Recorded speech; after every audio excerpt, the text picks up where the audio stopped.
అత్యాధునిక labs, international collaborations, advanced placements. మీ dream career ని రీచ్ అవ్వడానికి మీ best choice Godavari global university. కృష్ణుడు most intriguing character, most interesting character for you. Three characters, who is the most interesting character for you in the Puranas? I really doubt any stree character has ever been given importance. Always under the feudalistic as society lo rasina book kabatti they're always relegated to the background. నేను ఎప్పుడు ఏ character కూడా అంటే మహాభారతంలో to extent జరిగి ఉండొచ్చు అది, but నేను రామాయణంలో మాత్రం అసలు గుర్తుకు రిమోట్ కంట్రోల్స్ అని స్త్రీల దగ్గర ఉన్నాయి. కైకే దగ్గర ఉంది ఒక పక్క, సీతమ్మ వారి వల్లే మొత్తం అసలు రామాయణం అంటే అది ఇన్స్టిగేటర్ ఆస్పెక్ట్ కి మూవ్ చేసిన దానికి ఒక మనం రోల్ మోడల్స్ గురించి మాట్లాడతాం. రోల్ మోడల్స్ అనే దగ్గర స్త్రీలు ఎప్పుడు నాకు ఎక్కడ కనపడలేదు. సీతమ్మ వారి సహనానికి ప్రతీక, భూదేవ్ అంతటి సహనం సీతమ్మ వారిది. ఎలాగా అంటే అప్పుడు ఏంటంటే దాన్ని రాసింది నేను ఏం చేసినా పడి ఉండాలి అని మగోడు ఒక స్త్రీని నొక్కి పట్టుంచడానికి ఒక సీతమ్మ వారి ఒక ఎగ్జాంపుల్ ఇచ్చి ట్రై చేశారు ఫ్యూడల్ కైండ్లో. I think that is what it is. So it's not relevant now. It is not relevant. It should not be relevant. What should he ఇప్పుడు నాకు ఒక normal average Indian housewife she behaves like Sita. I think it is slavery. It is slavery. ఏం చేస్తున్నట్టారు ఇప్పుడు? Modern Ramayanam జరుగుతుంది, తను ఊరుకోదు ఇలా చేస్తే. ఎవరైనా ఎత్తుకుపోయారండి. ఇప్పుడు ఏ స్త్రీ అయినా వచ్చేసి అడవికి వెళ్ళిపోతే అని భార్య మీరు వెళ్ళిపోతే నేను వచ్చేస్తాను వెనకాలంటదా? ఎందుకు మీరు అడగాలని ప్రవోక్ చేస్తుంది కదా ఎవరైనా. అంటే అప్పుడు ప్రవోక్ చేయకపోతే పతివ్రత కదా. ఏ ఇంట్లో కూడా మన కుటుంబం మనది మనం చూసుకోవాలి ఎవరైనా సరే అనేది ఒక థర్డ్ అబ్జర్వేషన్ ఇవ్వటం అనేది ఏ భార్యకైనా తన రెస్పాన్సిబిలిటీ. అంతేగాని భర్త ఎవరిదో మాట ఇనేసాడని తను వెనక నోరు మూసుకుని వెళ్ళిపోయి ఒక బొమ్మలా ఉంటే there is no personality in that person. అది మోడర్న్ ఇప్పటి రోజుల్లో వాట్ ఎవర్. కానీ అక్కడి నుంచి మనం ఇక్కడికి వచ్చాం కదా రోల్ మోడల్. ఎందుకంటే with time and with we understood it is wrong. So in brief these characters from the Puranas are not relevant in these days, and even they don't even make great stories. They were never relevant. అది ఏదో books లో మనం మాట్లాడి భజన చేసుకోవడానికి ఉంటుంది. Practically you cannot apply and they never applied also. ఏ స్త్రీ కూడా సీతను రోల్ మోడల్గా తీసుకోలేదు 100%. ఐఎమ్ షూర్ సీతని పూజించవచ్చు బ్లైండ్గా ఏం అర్థం చేసుకోకుండా. కానీ ఇంటికి వచ్చి సీతలా ఉండడం మాత్రం జరగదు. సీతమ్మ వారిని రాముడితో పాటు రాముడి పత్నిగా పూజిస్తారు, విడిగా ఎవరు పూజించారు. ఫస్ట్ ఆఫ్ ఆల్ మీరు అన్నది రైటే. సో ఎనీ అదర్ క్యారెక్టర్ మహాభారతంలో ఎవరు మీకు అసలు? Nothing comes to my mind. Nothing comes to your mind. So it was always a male dominated. Yeah, because it is written in feudalist times. Yeah, which is not relevant in democracy. నిజంగానే అవతార పురుషులు అంటారు, అవతార స్త్రీలను ఎందుకు అనరు? అది point. So what would you like to tell our viewers Varma గారు అబౌట్ ఇప్పుడు ఇంత డిస్కషన్? అంటే ఇది డైరెక్ట్లీ కనెక్టెడ్ టు లైఫ్ కాదు. This is all related again to God or anything super aspect. So I don't think the answer will be very different. నా point ఏంటంటే మీకు చదివారు, మీకు ఆనందం వస్తుంది, మంచి మ్యూజిక్ పీస్ అన్నారు, దాంట్లో ఏమైనా అర్థం చేసుకోవాల్సిన అవసరం లేదు. ఆ తర్వాత రాములు వారు ఇలా వెళ్ళారు, రాములు వారు భద్రాచలం వెళ్ళారు అని వినటానికి మీకు బాగుంటే దట్ ఈస్ యువర్ కాల్. మీ ఎలాంటి మ్యూజిక్ ఇష్టం, ఎలాంటి కథ ఇష్టం అనేది మీ సెన్సిబిలిటీ, మీ ఎక్స్పోజర్, మీ ఐక్యూ లెవెల్ అలాంటి రకరకాల ఆటల మీద ఆధారపడి ఉంటుంది. కానీ పాయింట్ ఏంటంటే మీరు పూజించే ఒక గ్రంథం, మీరు పూజించే పురాణ పురుషులు అసలు నిజంగా ఆ పూజలకి అర్హుల అనేది క్వశ్చన్ చేసుకుంటాం అనేది ప్రోగ్రెషన్కి సింబల్. అది ఒకటి నేను చెప్పేది. ప్రోగ్రెషన్ అన్నారు కాబట్టి ఈ క్వశ్చన్ అడుగుతున్నాను.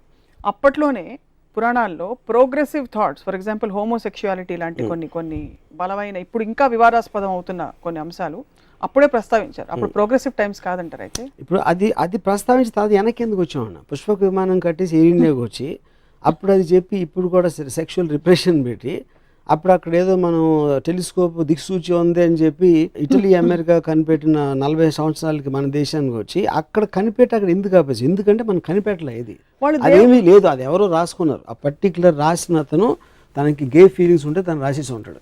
But that doesn't mean it is representative of the society. ఆ పర్టికులర్ సొసైటీకి రిప్రజెంటేటివ్ అని అనుకో. అప్పట్లో ఇద్దరు వైఫ్స్ ని లేకపోతే అలాంటి పరిస్థితులని, నలుగురు భార్యల్ని హ్యాండిల్ చేసే కెపాసిటీ క్యారెక్టర్స్కి ఉండేది. కానీ ఇప్పటి రోజుల్లో అది అన్వయించుకునే ప్రయత్నం చేస్తే సొసైటీ కేయోటిక్ అయిపోతుంది కనుక it is those aspects are not applicable except to see how beautifully in spite of all these things they coexisted అని కొంతమంది విజ్ఞులు చెప్తూ ఉంటారు. బేసిక్లీ అప్పట్లో ఎక్కువ ఉండేది హారెమ్స్ అనేది, వందల ఆడవాళ్ళని మెయింటైన్ చేసేది పురాణాల్లో ఉండేది.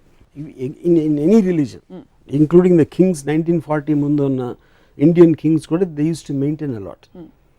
So the point of complete అమ్మాయి ఆడవాళ్ళకి ఫ్రీడమ్ ఇవ్వకుండా ఇష్టం వచ్చినట్టు బతికే ఆస్పెక్ట్ అనేది ఫ్యూడలిజంలో ఉంటుంది. And all Puranas are connected to feudalism. ఎందుకంటే రాముడు వాళ్ళందరూ రాజులు, మహారాజుల కాలంలో జరిగిన స్టోరీ అది. అవును. సో ఆ ఆస్పెక్ట్లో మీరు ఇందాక చెప్పిన దానికి రెలవెన్స్ ఉండదు. అది ఇప్పుడు దాంట్లో ఏంటి, మీరు ఒక లిబరల్ సోషల్ ఒక కాంప్లెక్స్ ఆస్పెక్ట్ ఆఫ్ డెమోక్రసీ సొసైటీలో ఉన్నప్పుడు ఇద్దరు భార్యలకి మల్టిపుల్ వైఫ్స్కి ఫ్యూడలిస్ట్ కాలంలో ఉండేదానికి ఫండమెంటల్ తేడా ఉంది. ఎందుకంటే అక్కడ రిప్రెషన్ ఎక్కువ ఉంటుంది. ఇప్పుడు రిప్రెషన్ ఉండడానికి ఛాన్స్ లేదు. ఎందుకంటే ఒక అమ్మాయికి తన భర్త నచ్చకపోతే she can walk out, she can ask the help of the law or society or she can stand on our own feet. అంత ఫ్రీడమ్ వచ్చినప్పుడు పురాణాలు హ్యావ్ నో రిలవెన్స్. ఒక చిన్న క్వశ్చన్ నేను మిమ్మల్ని అడుగుతాను, మీరు అడుగుతున్నారు కాబట్టి చాలా ప్రశ్నలు పురాణాల గురించి. I would like to ask you, గుళ్ళు కట్టించినప్పుడు కూడా రాముడు అవతారం, కృష్ణుడు అవతారం, నరసింహ అవతారాన్ని కూడా కట్టించారు గుడి. పరశురామ అవతారానికి లేదు. ఫస్ట్ వచ్చిన మత్స్య, కూర్మ, వరాహ అవతారాలు ఉన్నాయి. వాళ్ళ గుళ్ళు ఎందుకు లేవంటారు? ఇప్పుడు గుళ్ళు కట్టడం అనేది బేసిక్గా అంటే ఆల్వేస్ మనకు ఒక హ్యూమన్ బీయింగ్ ఆస్పెక్ట్ ఉండదు దాంట్లో. ఏదో చేస్తారు అని అప్పుడు, ఎందుకంటే చేపని ఏం చేసినా చేప ఈదుతుంది, ఈదటం కానీ ఇంకేం చేస్తుందో తెలియదు మనకి. వరాహం అంటే ఇప్పుడు నేను లోకలైజ్ లాంగ్వేజ్లో పందు ఏదో వడవర్, ఐ మీన్. సో ఒక యానిమల్ ఆస్పెక్టు, ఒక చేప, ఒక స్నేకు, సర్పావతి, ఇవన్నీ కూడా you don't know where else to take it. కానీ అంటే మన కార్టూన్స్ లాగా ఒక హ్యూమన్ ఆస్పెక్ట్ ఇచ్చేస్తే కార్టూన్కి మీ కనెక్టివిటీ ఎక్కువ ఉంటుంది. సో హ్యూమన్ అవతారాలన్నీ కూడా శ్రీకృష్ణుడు అవతారానికి మత్స్య అవతారం చేప, శ్రీకృష్ణుడు అంటే మనిషి. అప్పుడు ఎలా ఉంటాడు, ఏం చేశాడు, తను పొద్దున్న లేచి ఎవరికి పుట్టాడు, ఎలా పెరిగాడు, బాల్యం, తర్వాత ఏం చేశాడు, ఇవన్నీ ఉంటాయి. కాబట్టి మీకు కనెక్టివిటీ అనేది జరుగుతుంది ఎక్కువ, which is the reason why human shapes అనేది ఇంపార్టెంట్ అక్కడ. సో హ్యూమన్ షేప్స్ లేని అవతారాలకు అందుకే గుళ్ళు లేవు. That's the main issue. మీకు చాలా భయంకరమైన నాలెడ్జ్ ఉంది పురాణాల మీద. ఉంది కాబట్టి ఈరోజు మీ అభిప్రాయాన్ని మాతో పంచుకున్నారు. టీవీ ఛానల్ తరఫున, బహుశా మీ తరఫున కూడా ఇది ఎవరిని నొప్పించడానికి ఉద్దేశించిన కార్యక్రమం కానే కాదు. కేవలం ప్రజాస్వామ్యంలో స్వేచ్ఛగా మీరు వ్యక్తపరిచే, రామ్ గోపాల్ వర్మ గారు వ్యక్తపరిచే కొన్ని అభిప్రాయాలు, ప్రశ్నలు, బహుశా ఎవరికైనా సమాధానాలు ఉంటే గనక తప్పకుండా మమ్మల్ని మీరు కాంటాక్ట్ చేయవచ్చును. వర్మ గారికి మేము ఈ సమాధానాలు తెలియపరుస్తాం. ఏమంటారు రాము గారు? Of course I will love it. నేను మీరు చెప్పింది అదే, నేను నొప్పించడానికి నా ఇంటెన్షన్ కాదు. కానీ మీరు బిలీవ్ చేస్తుంది, మీరు ఎప్పుడన్నా ఆలోచించారా? నేను ఆలోచించిన దానికి నాకు సమాధానం లేదు. మీ దగ్గర సమాధానం ఉంటే I will be very happy to hear. And మీరు అప్పుడు వేసిన క్వశ్చన్స్కి నేను ఆన్సర్ చెప్పడానికి ఇక్కడ ఉంటాను. So closing on a positive note, ఒక అవతార పురుషుడు, ఒక ఎగ్జాంపులరీ హ్యూమన్ బీయింగ్ని మనం రోల్ మోడల్గా పెట్టుకుని ఒక సొసైటీకి ఒక గైడెన్స్ అవుతుందంటే మీరు ఎవరిని సజెస్ట్ చేస్తారు? అది ఇంపాసిబుల్, జరగదు. ఎందుకంటే ఏ మనిషి కూడా ఒక దేవుడి లెవెల్కి వెళ్ళాడు. దానికి కారణం ఏంటంటే మనిషికి జెలసీ అనేది ఇన్హెరెంట్ బై నేచర్. సో ఒక టైంలో మనం చాలా టైం అయిపోయింది కాబట్టి మనం గాంధీ గారు మహాత్మా అంటాం. కానీ గాంధీ గారు ఉన్న టైంలో ఆయనకు చాలా పొజిషన్ ఉంటుంది, రకరకాల క్రిటిసిజం ఉండేది. సో ఇప్పుడు ఇవాళ రోజున సేమ్ గాంధీ క్వాలిటీస్తో ఉన్న ఒక మనిషి వస్తే, ఒకవేళ ఇవాళ మన పూజ్యని బాపూజీ అంటున్నాం, టీవీ 9లో వికట కవిలో వేస్తారు ఫస్ట్. వికట కవిలో వచ్చిన తర్వాత ఎవరు లీడర్ అవ్వలేరు దాని తర్వాత. సో మనిషికి ఇంకొక మనిషి మీద రెస్పెక్ట్ ఉండటం అనేది జరగదు, ఇంపాసిబుల్. అది ఫేజెస్లో, షార్ట్ పీరియడ్స్ జరుగుతుంది. అందుకని గురువులు అంటే అది రిలీజన్ కనెక్టెడ్. దేవుడు మనిషి కాబట్టి సస్టైన్ అవుతారు. ఎప్పటి వరకు స్కాండల్ వచ్చే వరకు. నిత్యానంద స్వామి కన్నడ భాషలు చూశాడు, లేకపోతే ఆసారాం బాపు ఎక్కడో అలాంటి ఒక హ్యూమన్ థింగ్ చేసినంత వరకు వాళ్ళ దృష్టిలో దైవం తర్వాత వాళ్ళే, లేకపోతే వాళ్ళు కూడా దేవుళ్ళే. సో దేవుడు అనేది, పురాణ పురుషుడు అనేది దానికి ఇంపార్టెంట్. ఎందుకంటే మీకు ఒక లార్జర్ దెన్ లైఫ్ ఒక రోల్ మోడల్ అవసరం. అండ్ అది మనమే సృష్టించుకుంటున్నాం. దేవుడు సృష్టించాడు, మనం సృష్టిస్తున్నాం దేవుడిని మన అవసరం కోసం. Although it's not relevant to the discussion we had. పురాణాలు జరిగాయని మీరు నమ్ముతున్నారా? నేను నమ్మను. ఎందుకంటే అంత లాజిక్ లేనిది రేషనల్గా జరగడం కష్టం, ఇంపాసిబుల్ అది. ఎందుకంటే నేను వాళ్ళు రాసిన పురాణం బట్టి చెప్తున్నా. ఎన్ని సంకేతాలు ఉన్నా, శ్రీలంక బ్రిడ్జ్ కనిపించినా, ఇంకోటి కనిపించినా, శ్రీలంక బ్రిడ్జ్ మనం చెప్తున్నాం. మన ఇండియాలో ఏంటంటే ఏది కనిపించినా నాదే అని చెప్తాం. పైన రామజన్మభూమి అది ఇది అని కొట్టుకుంటున్నారు. అదే చెప్తారు, ఎవరు చెప్తున్నారు? నా పాయింట్ చెప్తున్నారు. ఇందాక చెప్పాను కదా, పుష్పక విమానం కనిపెట్టాను, అక్కడ ఎక్కడికి వెళ్ళిపోయింది, వచ్చిన తర్వాత ఎందుకు వెళ్ళిపోయింది అనేది నా ప్రశ్న. So you don't even believe? మీరు త్రేతాయుగంలోనో ద్వాపరయుగంలో ఎక్కడో పుష్పక విమానం ఒకవేళ తయారు చేసి ఉంటే అది ఉండలేదు, ఏమైపోయింది, ఆ థాట్ ఎక్కడికి వెళ్ళిపోయింది? ఒకటి, పెట్రోల్ లేకుండా నడిచేది అది. కానీ ఎందుకు వెళ్ళిపోయింది, ఎక్కడికి వెళ్ళిపోయింది అది? అప్పుడు మళ్ళీ రైట్ బ్రదర్స్ 1910లో ప్లేన్ చేసిన తర్వాత మనం 1940లో అడుక్కుని ఒక చిన్న ప్లేన్ తెచ్చుకున్నాం.